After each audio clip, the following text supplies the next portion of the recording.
ओम नमो भगवते वासुदेवाय. नमस्कार. जैतू इंद्राश्रम या यूट्यूब चॅनलवर आपण ऐकत आहात श्री हरिविजय कथासार या ग्रंथाचे क्रमशः वाचन. आज आपण पाहूया अध्याय 4.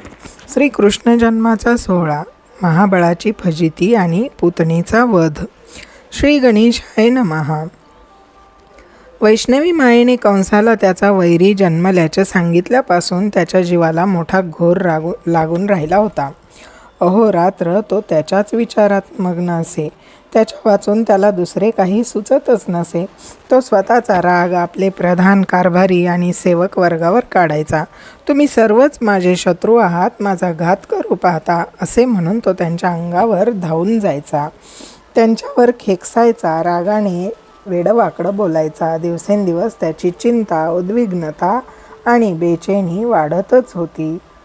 इकडं गोकुळात काय घडलं? त्या रात्री यशोदेला जाग आली तेव्हा तिला तिच्या कुशीत पहुडलेला बाळ चक्रपाणी दिसला. त्याच्या अनुपम सौंदर्याने तिच्या मनाला जणू मोहिनीच घातली. त्याचे तेज त्या घरात मावत नव्हते. आपल्या पायाचा अंगठा आपल्याच तोंडात घालण्याच्या प्रयत्नात तो तिच्याकडे पाहून हसत होता. ते सगुण साकार परब्रह्म पाहून ती धन्यधन्य झाली. आज तिचा आनंद त्रिभुवनात मावत नव्हता. तिने त्या सावळ्या बालमूर्तीला हृदयाशी धरले, त्याच्या हळुवार मुके घेतले. त्याच्या पावन स्पर्शाने तिचे अंतःकरण वात्सल्याने भरून गेले. ते वात्सल्य दुग्धरूपाने प्रकटले आणि दुसऱ्याच क्षणी तिने त्या जगदीश्वराला आपल्या छातीशी धरले. सकाळी यशोदेला मुलगा झाल्याची बातमी अख्ख्या गोकुळात पसरली. रोहिणी आणि गवळणी बाळाला पाहण्यासाठी धावतच आल्या. नंदाने अंगणात मोठे मंडप घातले. त्याने यादव कुळाचे उपाध्याय गर्गमुनी यांच्यासह अनेक विप्रश्रेष्ठींना बोलावून घेतले. मंगलवाद्ये वाजू लागली. त्या नंदपुत्राला पाहण्यासाठी लोकांची रीघ लागली होती. देवांनीही आकाशात गर्दी केली होती. मंगल स्नान झाल्यानंतर नंदपुत्र मुख पाहण्यासाठी निघाला. पुण्यवाचन झाले. नंदाने त्या बाल श्रीहरीला पाहिले. त्याला मध चाटविला. त्या वासुदेवाला पाहून त्याचे मन आनंदाने न्हावून निघाले. आपली अनंत जन्माची पुण्याई एकदम फळास आली असेच त्याला वाटले. त्या आनंदात त्याने 2 लक्ष गायी, दिव्यरत्ने, अलंकार, आभूषणे वाटली. नंदा घरी पुत्र जन्मला म्हणून गोकुळातील गवळ्यांनी अलंकार व आहेर देऊन त्याचे शुभ चिंतिले. गवळणी नानाविध उंची वस्त्रालंकार लेवून नटून सजून अक्षयवाणे घेऊन आल्या होत्या. त्यांनी यशोदेचे कौतुक केले. बाळाविषयी बोलताना त्यांच्या कौतुक शब्दांना अधिकच बहर आला होता. त्या एकमेकींना सांगत होत्या, सखी, हा मुलगा किती बाळसेदार आहे. याच्या पुढे सूर्याचे तेजही फिके वाटत आहे. हा उदार, यशवंत, कीर्तिवंत, महान, पराक्रमी होईल. माझी तर दृष्टीच हलत नाही याच्यावरून. काय देखणे रूप आहे. यशोदे, तू मोठी भाग्यवान आहेस. तुझ्या बाळावरून जीवच ओवाळून टाकावा असे वाटते. तू त्याची दृष्ट काढ बरं. ते ऐकून यशोदा मोहरून गेली होती. त्यानंतर नंदाचे घर केशर, कस्तुरी, लाल चांदवे व मोत्यांच्या माळांनी सुशोभित करण्यात आले. तेथे एका रत्नजडित पलंगावर यशोदा बाळाला मांडीवर घेऊन बसली. तिच्या सख्या तिच्यावर शुभ्र चामरे ढाळू लागल्या. थोड्या वेळाने त्रिकालज्ञानी गर्गमुनी आले. विद्वान ब्राह्मणांसह त्या बाळाला पाहिले. गर्गमुनींनी बाळाचे मुखावलोकन केले. त्याचा हात पाहिला, लक्षणे पाहिली आणि अत्यंत आनंदाने म्हणाले, यशोदे, तू मोठी भाग्याची आहेस. आज भगवान विष्णूची माता होण्याचा सर्वश्रेष्ठ गौरव तुला प्राप्त झालेला आहे. तू धन्य आहेस. हा तुझा पुत्र ईश्वरी अवतार असून आपल्या कीर्ती पताका दिगंतरी फडकविल. हा दैत्यकुलांचा संहार करील. गो, ब्राह्मण, सज्जन आणि धर्मरक्षक म्हणून प्रसिद्ध, वंद्य व पूजनीय होईल. हा भक्तांचे दास्यत्व पत्करील. दीनपतितांचा कैवारी होऊन त्यांचा उद्धार करील. हा रोज चित्रविचित्र लीला दाखवेल. याच्या पुढे भले भले महावीर हतबल होतील, पण भक्ती प्रेमापुढे याचे काहीही चालणार नाही. आपल्या बाळाचे ते दिव्य भविष्य ऐकून नंद व यशोदा थक्कच झाले. त्यावेळी यशोदेच्या मांडीवर झोपून निवांतपणे स्तनपान करणाऱ्या त्या लीलाविग्रही नारायणाने तिच्या पदराखालून हळूच आपले मुख बाहेर काढले आणि आपल्या कमल नयनांनी गर्गमुनींकडे एक प्रेमळ कटाक्ष टाकून, कमाल आहे तुमची. माझी लीला आधीच या सर्वांना सांगितलीत. अशा अर्थाचे मंदस्मित केले. त्यानंतरचे 12 दिवस नंदा घरी अद्भुत सोहळा झाला. नंदाने अपार दानधर्म करून ब्राह्मणांनी याचकांना संतुष्ट केले. 13व्या दिवशी वैकुंठ अधिपतीचे थाटात बारसे झाले. गर्गमुनींनी त्यांचे नाव श्रीकृष्ण असे ठेवले. अहो, काय गंमत आहे पहा.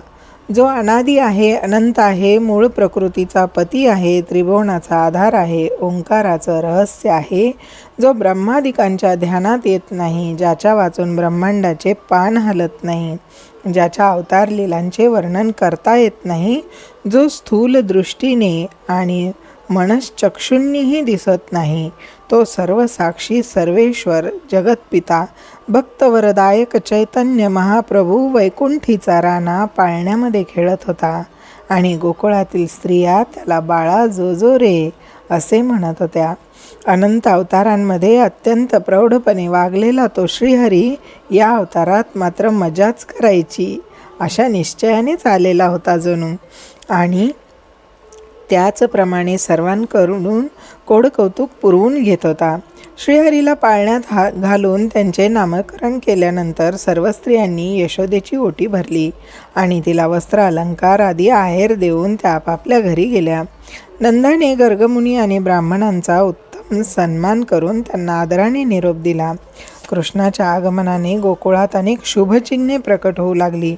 गायी भरपूर दूध देऊ लागल्या, वृक्षांना भरपूर फळे येऊ लागली, पीकही भरपूर येऊ लागले, लोक निरोगी चिंतारहित झाले, सर्वत्र संपन्नता आली, चराचर सुखी झाले होते. कंसाला मात्र मथुरेत अनेक दुष्चिन्हे जाणवू लागली. त्याच्या प्रसादाच्या प्रवेशद्वारी कुत्री रडू लागली, त्याच्या राजसभेवर विजा पडल्या, धरणीकंप झाले, मेघातून रक्तवर्षाव होऊ लागला. कंसाला अनेक दुःस्वप्ने पडू लागली. ती विघ्ने पाहून कंस धास्तावला. चिंतारूपी अग्नीत अहोरात्र जळू लागला. त्याला धड झोपही येईना. त्याने आपल्या प्रधानाशी विचारविमर्श केला आणि म्हणाला, माझा वैरी जन्मला आहे हे नक्की, पण त्याचा नेमका ठाव ठिकाणा शोध घेऊनही कळत नाही. तो सापडला तरच त्याचा नायनाट करणे शक्य आहे.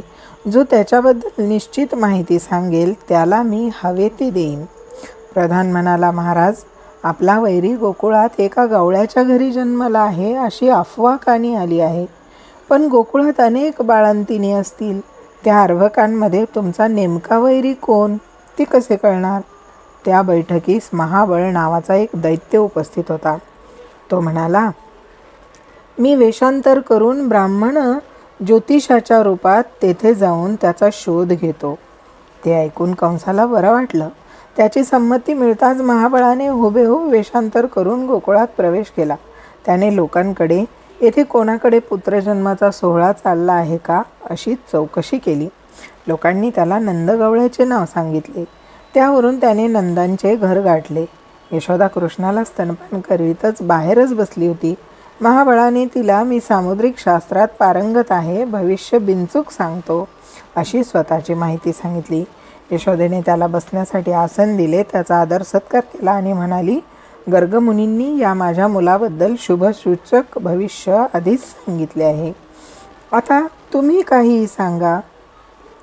कृष्णाचे तेज पाहून महाबळाने हा मुलगा विलक्षण दैवी गुणांचा आहे हे तात्काळ ओळखले. त्याने त्याची जन्मतिथी व वेळ विचारली. मग पंचांग उघडून आकडेमोडीचे नाटक करून म्हणाला, गर्गांनी केलेले भाकीत चुकीचे आहे. हा मुलगा मूळ नक्षत्रावर जन्माला आला असून याच्यामुळे केवळ तुमच्यावरच नव्हे तर संपूर्ण गोकुळावर भयंकर आपत्ती कोसळतील. हा बाळ नाही, तुम्हा सर्वांचा काळ आहे. याच्यामुळे गोपकुळाचा आणि गोकुळाचा सर्वनाश होईल. तेव्हा याला जिवंत गाडण्यातच तुमचे कल्याण आहे. ते ऐकून यशोदेच्या हृदयात धस झाले. तिने कृष्णाला पटकन पदराआड लपवले. तिची अवस्था पाहून बाळकृष्णाने आपली अजब लीला दाखवली. त्याने कृष्णाविषयी चुकीचे बोलताच आड्याला टांगलेले शिंके तुटले आणि त्यातील दह्याचे मडके दणकन त्याच्या डोक्यावरच आदळले. त्यामुळे त्याला खोक पडून जखमेतून भळाभळा रक्त वाहू लागले. संतापलेले लाटणे मोठ्या आवेशाने त्या कपट्याच्या तोंडात उभेच शिरले. नंदाच्या घरातील पाट, देवारे, पाटे, वरवंटे, मजबूत घडवंच्या, पहारी, कड्या, घन, कुदळी, कुऱ्हाडी त्याच्या अंगावर धावून त्याच्यावर चहूक कळून तुटून पडल्या. मुसळही मागे नव्हते बरं का. त्याने त्याला पार चेचूनच काढले. त्यामुळे महाबळ गलित गात्र झाला. त्याचे धोतर सुटले, जानवे तुटले, पंचांगाचे तुकडे झाले. अंगात पळायची शक्ती नसूनही तो जीव वाचवण्यासाठी नागडाच पळत सुटला. त्याची दयनीय अवस्था पाहून गवळी भली खोड मोडली असे म्हणून आनंदाने नाचू लागले. तर गवळणी म्हणाल्या, कृष्णाविषयी अभद्र बोलतोस काय? आग लागली मेल्या तुझ्या तोंडाला, असे म्हणून त्याच्या नावाने कडाप कडाप बोटे मोडू लागल्या. नंदाघरच्या वस्तूंनी महाबळाला पार गोकुळाबाहेर पिटाळले. त्याने कशीबशी मथुरा गाठली आणि कंसापाशी जाऊन कणत कुथत सर्व वृत्तांत सांगितला. महाराज, निर्जीव वस्तूंनी सजीव होऊन मला मारणे हे मानवी कर्तृत्वच नाही. गोकुळात नंदाच्या घरी साक्षात तुमचा काळच जन्माला आलेला आहे आणि तो वाढतो आहे, तर स्वतःला सांभाळा. हे ऐकून कंस तर दचकला. वैऱ्याचा ठावठिकाणा मात्र समजला, पण त्याचे सामर्थ्य पाहून त्याचा घात कसा करायचा हाच मुख्य प्रश्न होता. त्यावेळी कंसाची अस्वस्थता पाहून त्याच्या आश्रयास असलेली पुतना नावाची राक्षसीन पुढे आली. तिला मायावी विद्या अवगत होती. ती म्हणाली, कंसा, मी तुझ्या शत्रूला शोधून काढते आणि त्याला स्तनपानाद्वारे विषप्रयोग करून ठार मारते. त्यानंतर तिने वेषांतर केले आणि नाना तऱ्हेचे शोभिवंत वस्त्रालंकार घालून रंभेसारखी नटून सजून कंसाकडे आली. कंसाने तिचा गौरव केला आणि म्हणाला, पुतणी, तू गावोगावी जाऊन तेथील बालकांना मारून टाक. त्यातही कोणीतरी माझा वैरी असू शकतो. आपल्याला कोणत्याही परिस्थितीत निष्काळजी राहून चालणार नाही. मग काय विचारता? उलट्या काळजाची पुतना अधिक उत्साहाने कामास लागली. गावोगावी जाऊन तेथील नवजात अर्भकांना विषारी दुग्धपान करून मारू लागली. ती नेमके घर शोधून बेधडक आत घुसायची. तिचे वेषांतर आणि तिच्या मुखावरील मात्र सुलभ वात्सल्य भाव यामुळे तिला कोणीही अटकाव करत नसे. याचा फायदा घेऊन ती कोणालाही संशय येऊ न देता गुप्तपणे बालकांना मारायची. अशा प्रकारे बालकांसाठी महामारी होऊन हिंडणारी पुतना एके दिवशी गोकुळात नंदा घरी आली. यशोदेला ती बाळकृष्णाला पाहण्यासाठी आलेली गोपीच वाटली. पुतना हलकेच कृष्णाच्या पाळण्यापाशी गेली. त्यावेळी त्याचे मोहक रूप आणि त्याच्या बाळलीला पाहून तिलाही खूप बरं वाटलं. ती यशोदेला म्हणाली, माई, या बाळाला पाहून माझा वात्सल्य भाव अनावर झालेला आहे. त्याला स्तनपान केल्याशिवाय माझे समाधान होणार नाही. ती सरळ स्वभावाची चांगली बाई आहे असा विचार करून यशोदेने तिला स्तन्य देण्याची अनुमती दिली. पुतनेने बाळकृष्णाला उचलले आणि त्याला आपल्या स्तनाशी धरले. तोही आपला एक हात तिच्या खांद्यावर ठेवून मोठ्या आवडीने स्तनपान करू लागला. बघता बघता त्याने तिच्या स्तनातील सर्व विष शोषून घेतले. मग सर्व दूधही शोषून घेतले, पण तरीही त्याचे स्तनपान थांबेना. तो आता मरून पडेल असे तिला वाटत होते, पण तसे काहीही घडले नाही. आता त्याच्या स्तनपानाची तीव्रता खूपच वाढली होती. तो तिचे प्राणच खेचून घेऊ लागला. त्यामुळे तिच्या स्तनांना तडस लागली. प्राण कासावीस होऊन तिच्या सर्वांगास कंप सुटला. ती काकुळतीस आली, कृष्णा, मला सोड, मला जाऊ दे, मी पुन्हा गोकुळात कधीही येणार नाही असे म्हणू लागली. बोलता बोलता ती मूर्छित पडली, पण कृष्णाने तिला सोडलेच नाही. त्याने तिचे प्राण सोडून तिला मुक्ती दिली. कृष्णाच्या हातून मरण आले. त्या पुतनेच्या भाग्याचे काय वर्णन करावे. भगवंताने तिला धन्य केले हेच खरे. मरताना पुतनेला तिचे राक्षसी स्वरूप पुन्हा प्राप्त झाले. यशोदा घरात आली. पाहते तर काय, गतप्राण अवस्थेत अस्ताव्यस्त पडलेली ती राक्षसीन. ते पाहून तिने किंकाळीच फोडली. ती ऐकून गवळ्यांनी त्वरेने नंदा घरी धाव घेतली. समोरचे भयंकर दृश्य पाहून तेही थबकले. गवळणींनी थरथर कापणाऱ्या यशोदेला धीर दिला. एका गवळ्याने कृष्णाला पुतनेच्या अंगावरून उचलून तिच्याकडे दिले, तेव्हा त्याला हृदयाशी कवटाळून ती आनंदाने हुंदके देत रडू लागली. कृष्णाच्या चिंतेने गवळणींनाही रडू कोसळले. त्यांची भक्ती हे एक आश्चर्यच होते. त्यांनी कृष्णाला कोणाची नजर लागू नये म्हणून त्याची दृष्ट काढली. त्याच्या गळ्यात मंतरलेला दोरा घातला. कृष्णावर आणि गोकुळावर येणाऱ्या संकटांची नांदी झाली होती.